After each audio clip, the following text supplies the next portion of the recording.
Le ciel était autrefois une frontière invisible, surveillée par des puissances étrangères. Mais un jour, un changement radical se produisit.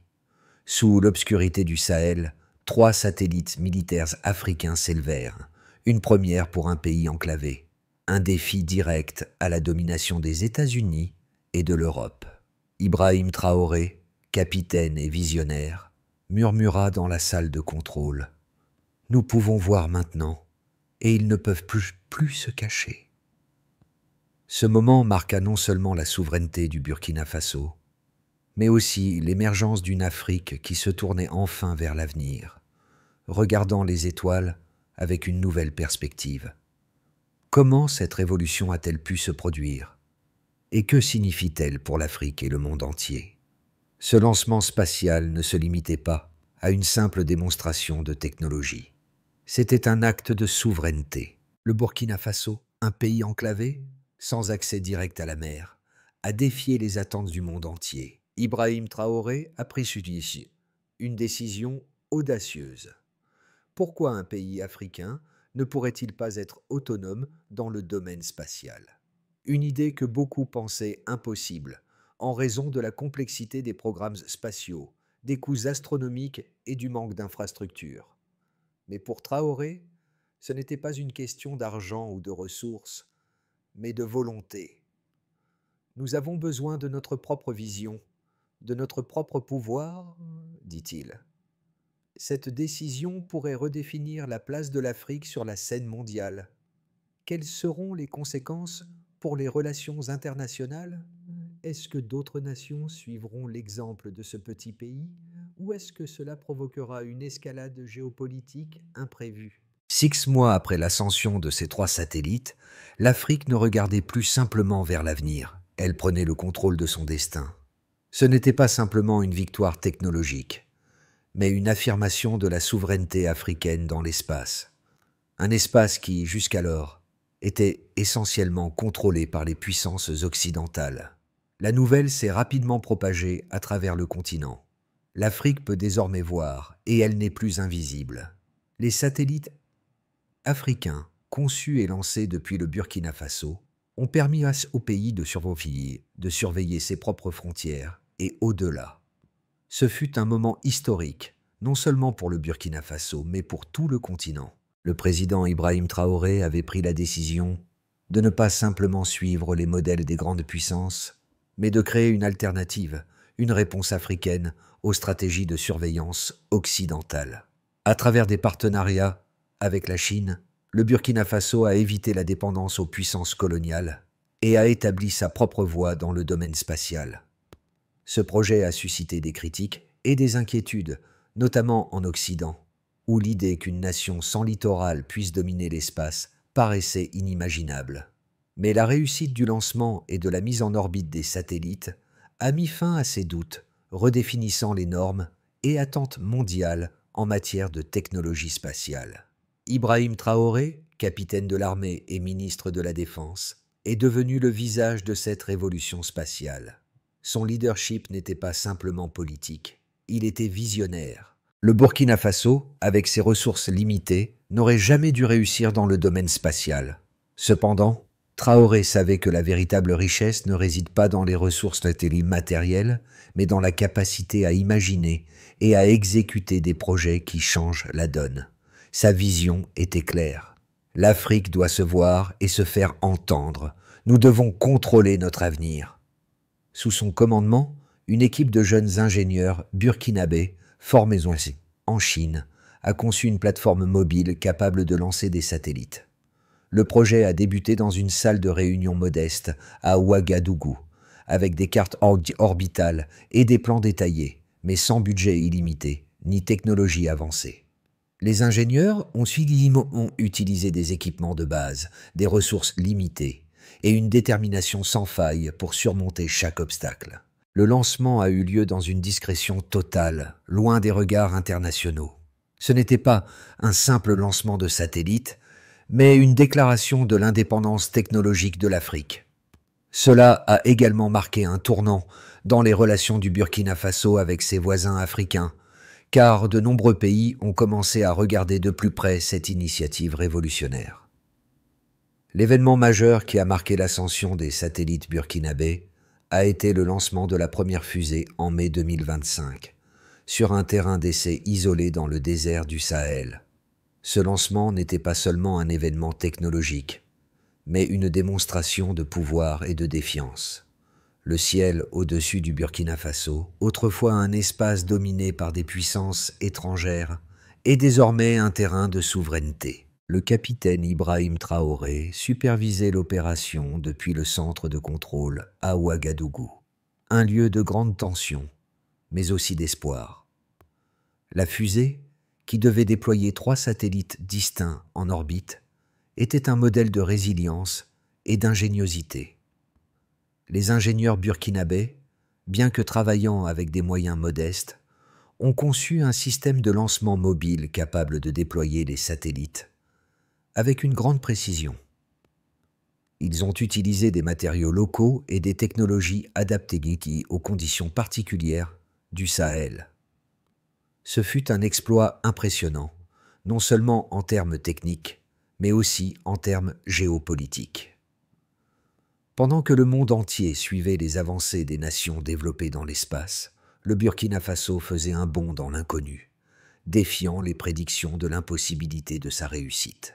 Le premier satellite a été lancé avec succès, envoyant des signaux cryptés vers le centre de contrôle. Les ingénieurs, assis dans la salle de contrôle, ont observé le lancement en silence. Un silence lourd, lourd de signification, alors que le destin du continent africain se jouait dans les ténèbres de l'espace. Après quelques minutes d'incertitude, les écrans de télémétrie ont confirmé que le satellite était en orbite. L'Afrique n'était plus simplement observée depuis l'extérieur. Elle pouvait maintenant observer et analyser le monde, brisant ainsi un monopole de plusieurs décennies. Cependant, l'impact du lancement ne se limitait pas à une seule réussite technologique. Ce fut un catalyseur pour une transformation plus large sur le continent. D'autres nations africaines ont commencé à prendre exemple, en recherchant des partenariats similaires avec la Chine et d'autres nations émergentes. Les satellites burkinabés ont ouvert la voie à une nouvelle ère de coopération régionale. Le modèle du Burkina Faso est devenu un symbole de ce qui pouvait être accompli par des nations africaines si elles unissaient leurs efforts. Ce n'était pas seulement une question d'autonomie technologique, mais aussi une question de fierté et d'identité africaine retrouvée. Cette réussite a également eu un impact immédiat sur les relations diplomatiques entre le Burkina Faso et les grandes puissances mondiales. Les États-Unis et l'Europe ont rapidement exprimé leurs préoccupations. Ils ont vu dans ce projet un défi à leur domination, non seulement dans le domaine de la technologie, mais aussi dans l'équilibre géopolitique. Le Burkina Faso, dirigé par Traoré, a clairement exprimé son intention de ne pas céder à la pression extérieure. L'Afrique, selon lui, devait décider de son propre destin, sans ingérence extérieure. Les chiffres qui ont accompagné le lancement de ces satellites ont été frappants et significatif. Le premier satellite, une fois déployé en orbite, a immédiatement commencé à transmettre des données géospatiales sur les activités en Afrique de l'Ouest, fournissant une précision de localisation de 99%. Ces données ont non seulement confirmé la capacité du Burkina Faso à surveiller son propre territoire, mais elles ont aussi révélé des activités secrètes dans la région, jusque-là invisibles. Cela a ouvert une nouvelle ère de surveillance et de transparence pour le continent, jusqu'alors dominé par des puissances étrangères. Les analystes ont rapidement noté que la précision des images satellitaires de 10 mètres par pixel était comparable à celle des systèmes utilisés par les grandes puissances. En quelques mois, le Burkina Faso a réussi à surveiller ses frontières et à cartographier des zones jusque-là inaccessibles, démontrant ainsi que même une nation sans accès à la mer pouvait exister dans cet espace technologique complexe. En termes de coût, le lancement a été bien plus abordable que prévu. Grâce à des partenariats stratégiques avec la Chine, le coût de développement a été réduit de 40% par rapport aux prévisions initiales. Une économie qui a renforcé l'idée que l'autonomie spatiale était non seulement réalisable, mais également financièrement viable pour d'autres nations africaines. Ce qui a été encore plus marquant, c'est l'impact immédiat de ces satellites sur la sécurité et les opérations militaires dans la région. Grâce à la collecte d'images en temps réel, le Burkina Faso a pu identifier des menaces potentielles et des mouvements militaires dans le Sahel, contribuant ainsi à sécuriser ses frontières et à protéger ses ressources naturelles contre l'exploitation illégale. Le pays a également pu détecter des activités illégales, telles que le trafic de minerais, qui avaient été auparavant invisibles. Ces découvertes ont conduit à des actions concrètes sur le terrain, renforçant ainsi la légitimité du gouvernement de Traoré et la sécurité intérieure du pays.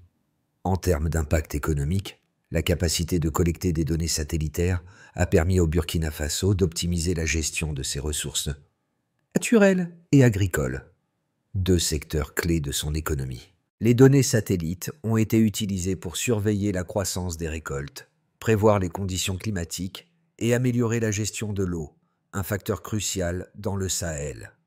Cette nouvelle capacité a permis d'améliorer la productivité agricole, en particulier dans les zones touchées par la sécheresse.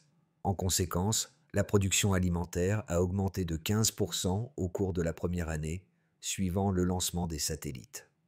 Dans le cadre de la mission spatiale du Burkina Faso, deux points de vue opposés émergent. D'un côté, l'idée que la souveraineté technologique de l'Afrique, portée par des projets comme celui-ci, pourrait transformer le continent en une puissance régionale. De l'autre, l'argument que ces initiatives risquent d'alimenter des tensions géopolitiques et de rendre l'Afrique encore plus vulnérable à des conflits internes et externes. Les défenseurs de l'initiative, comme Ibrahim Traoré, soutiennent que l'Afrique doit enfin prendre le contrôle de ses ressources et de son espace. Ils soulignent que l'indépendance technologique permettrait au continent de sortir du cycle de dépendance vis-à-vis des puissances étrangères, notamment dans les secteurs militaires et économiques. Ils évoquent également le rôle crucial des données satellitaires dans la sécurité, la gestion des ressources et la préservation de l'environnement. Selon eux, ce projet symbolise un tournant majeur pour l'Afrique, qui devient non seulement un acteur politique, mais aussi un acteur technologique de premier plan. D'un autre côté, les opposants à cette idée craignent que la montée en puissance des capacités spatiales de l'Afrique ne déstabilise davantage la région. Certains analystes internationaux estiment que des pays comme le Burkina Faso, tout en renforçant leur souveraineté, pourraient devenir des acteurs clés dans des conflits d'influence dans le Sahel et au-delà. Ils s'inquiètent que ces satellites, au lieu de servir uniquement à des fins pacifiques, puissent être utilisés pour des activités militaires, renforçant ainsi une dynamique de course à l'armement spatial. La peur est également que des puissances étrangères, conscientes de l'importance stratégique de ces technologies, n'essaient de déstabiliser le programme par des pressions économiques, diplomatiques ou même militaires. En outre, certains soulignent que bien que l'Afrique puisse désormais voir et surveiller son propre territoire, elle reste vulnérable à la surveillance d'autres puissances qui ont également des capacités spatiales avancées. Ils rappellent que les pays africains, même unis par des initiatives comme celle du Burkina Faso, doivent faire face à des défis internes complexes, notamment des questions de gouvernance, de corruption et de sécurité. Ce n'était pas simplement une victoire technologique pour le Burkina Faso, mais une révolution politique pour l'Afrique.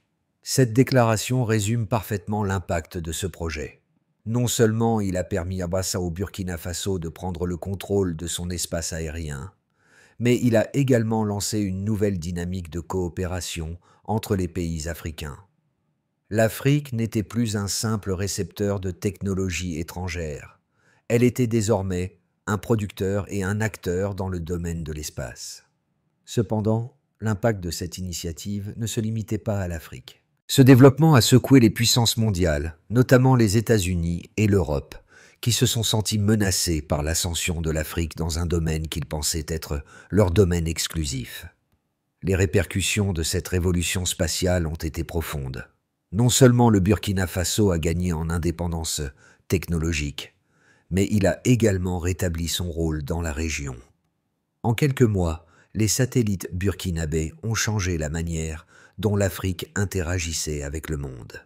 Ils ont permis de collecter des données en temps réel sur les activités militaires et civiles dans le Sahel, une zone stratégique souvent négligée par les grandes puissances.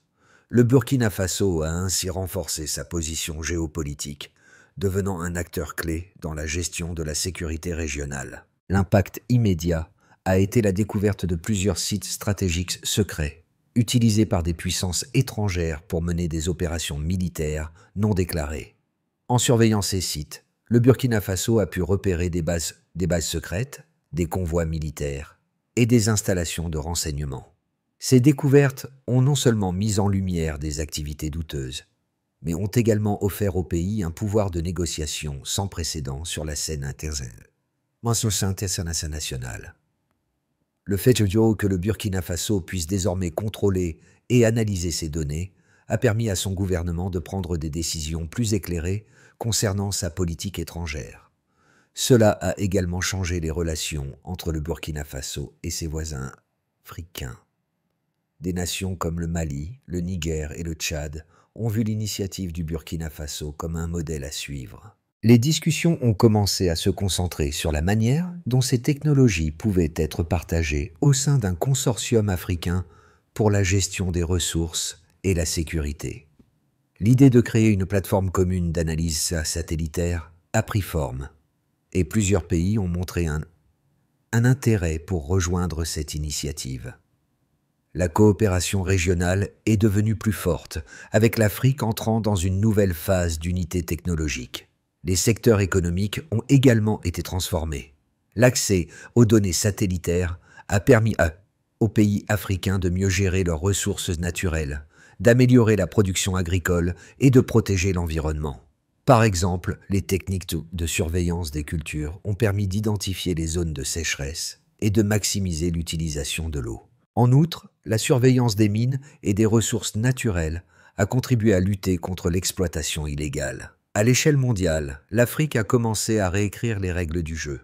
Au lieu d'être un simple récepteur d'aide et de technologie, le continent est devenu un fournisseur de solutions.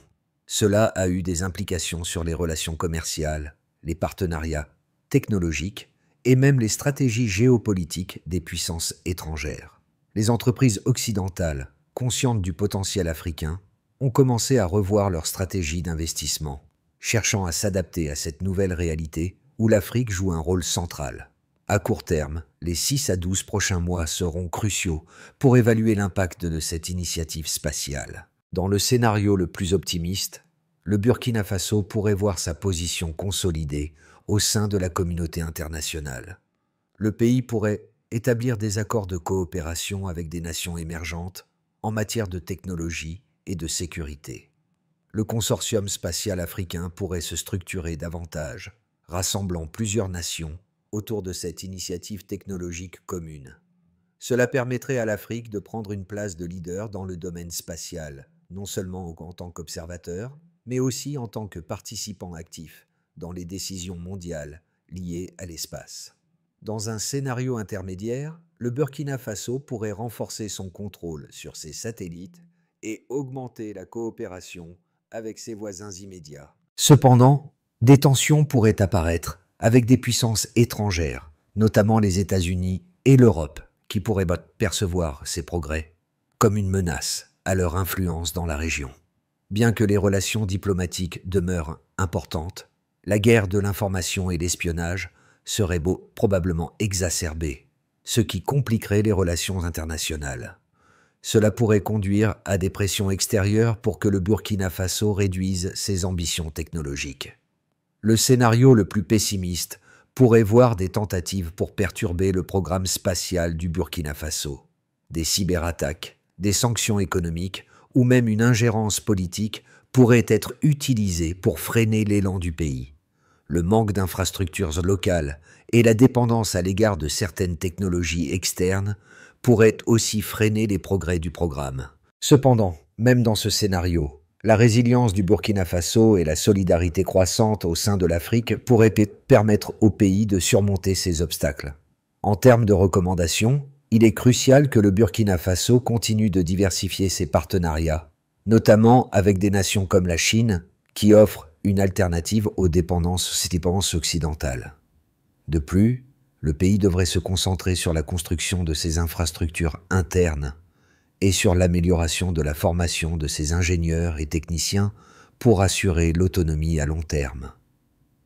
Ce projet spatial a non seulement changé la trajectoire du Burkina Faso, mais il offre également une réflexion sur l'avenir de l'Afrique. Pour les spectateurs africains, cette initiative symbolise un tournant historique, une Afrique qui prend enfin en main son destin technologique et politique. C'est un message puissant pour les jeunes Africains, qui voient dans cette réussite la possibilité d'accomplir de grandes choses, même sans les ressources matérielles des puissances mondiales. Cela pourrait inspirer une nouvelle génération d'ingénieurs, de scientifiques et de leaders politiques prêts à relever les défis du continent avec créativité et détermination. Pour les autres pays du monde, cela représente un défi à l'ordre établi. L'Afrique n'est plus simplement un récepteur d'aide, mais un acteur clé de l'innovation. Ce projet montre que les nations africaines peuvent être des leaders dans les domaines technologiques et scientifiques. Il pourrait inspirer d'autres pays émergents à suivre l'exemple du Burkina Faso et à prendre en main leur propre destin.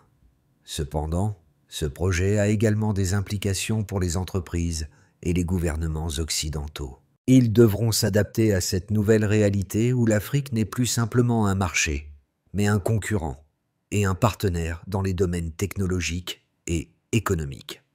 Cela pourrait également signifier un repositionnement stratégique pour les grandes entreprises, qui devront désormais traiter avec un continent capable de concevoir, produire et déployer des technologies de pointe.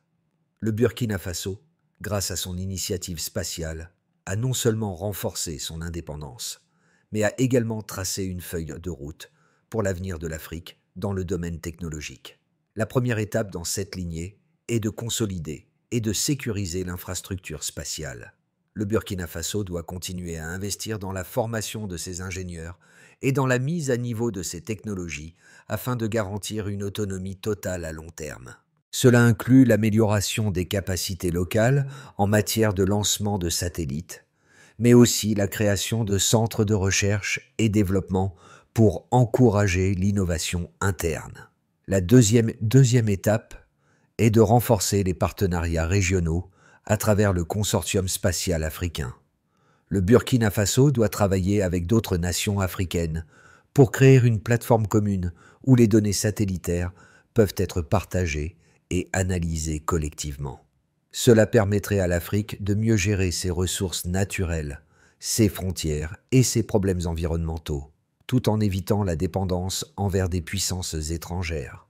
Ce consortium pourrait aussi servir de modèle pour d'autres régions du monde qui cherchent à renforcer leur souveraineté technologique. Enfin, l'étape suivante consistera à établir des relations diplomatiques solides avec des partenaires mondiaux, notamment la Chine et d'autres nations émergentes, pour renforcer les capacités technologiques du continent. Toutefois, l'Afrique doit veiller à ne pas tomber dans la dépendance à ces pays. Au contraire, elle doit promouvoir un modèle de coopération basé sur le respect mutuel et l'autonomie technologique. Ce modèle pourrait servir d'exemple pour d'autres régions du monde, contribuant à un monde multipolaire, plus équilibré. Le lancement des satellites burkinabés n'était pas seulement un accomplissement technique, mais un acte symbolique.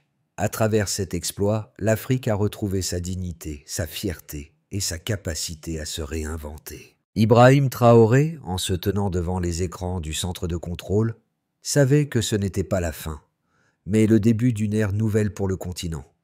L'Afrique n'était plus la terre qui regardait vers le ciel, mais celle qui, désormais, pouvait le maîtriser. Le Burkina Faso a prouvé que même dans l'adversité, avec peu de ressources, mais une grande vision, il est possible de changer le cours de l'histoire. Le message qu'il a envoyé était clair.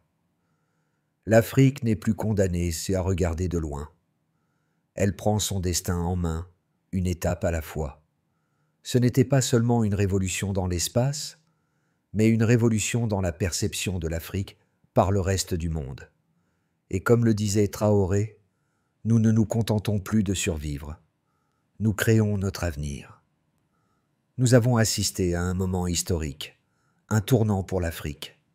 Mais cette révolution ne fait que commencer. Pour que le rêve de Traoré et de son équipe devienne réalité pour l'ensemble du continent, il faut que chaque pays africain prenne part à cette initiative. L'Afrique doit se rassembler, partager ses connaissances et ses ressources et construire ensemble un avenir où elle ne dépend plus de l'extérieur pour sa croissance et sa sécurité.